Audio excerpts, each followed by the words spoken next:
रमज़ान में मियाँ बीवी के दरमियान मोहब्बत और ताल्लुक़ को बरकरार रखना न सिर्फ अज़दवाजी ज़िंदगी के लिए ज़रूरी है बल्कि रूहानी फ़वायद भी रखता है। नबी करीम ने फरमाया कि अगर कोई शख्स अपनी बीवी के साथ जायज़ ताल्लुक़ कायम करता है तो उसे भी अज्र मिलता है, क्योंकि वह हराम से बचने का ज़रिया है। इस तरह रमज़ान में जहाँ एक तरफ इबादात का एहतिमाम किया जाता है, वहीं जायज़ तरीके से अपने शरीक ए हयात के साथ वक़्त गुजारना भी अल्लाह के नज़दीक पसंदीदा अमल है। इससे न सिर्फ मियाँ बीवी के दरमियान मोहब्बत बढ़ती है बल्कि घरेलू ज़िंदगी में सुकून और बरकत भी आती है, जो रमज़ान के रूहानी माहौल में मज़ीद खुशी और राहत का बाइस बनती है। रमज़ान में दिन भर रोज़ा रखने के बाद जिस्मानी तवानाई कम हो जाती है और इफ्तार के बाद जब जिस्म को मुनासिब ग़िज़ा और आराम मिलता है तो मुबाशरत के ज़रिए हार्मोनी तवाज़ुन बहाल होता है। इससे ज़हनी दबाव कम होता है, नींद बेहतर आती है और अगले दिन के रोज़े के लिए ताज़गी महसूस होती है। शौहर और बीवी के दरमियान जिस्मानी व रूहानी ताल्लुक़ एक फ़ितरी ज़रूरत है, और जब यह जायज़ हुदूद में रहकर पूरा किया जाए तो इसके मुसब्बत असरात पूरे रमज़ान में इबादात पर भी नज़र आते हैं। रमज़ान में शैतानी वसवसे आम दिनों के मुकाबले में कम होते हैं, लेकिन नफ्स को काबू में रखना फिर भी ज़रूरी होता है।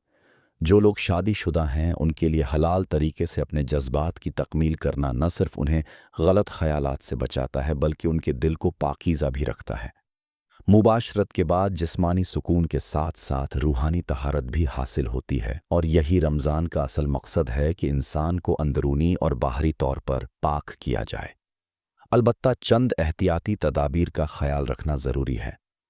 मुबाशरत के बाद सहरी से पहले गुस्ल करना लाजमी है, वरना रोज़ा शुरू नहीं हो सकता।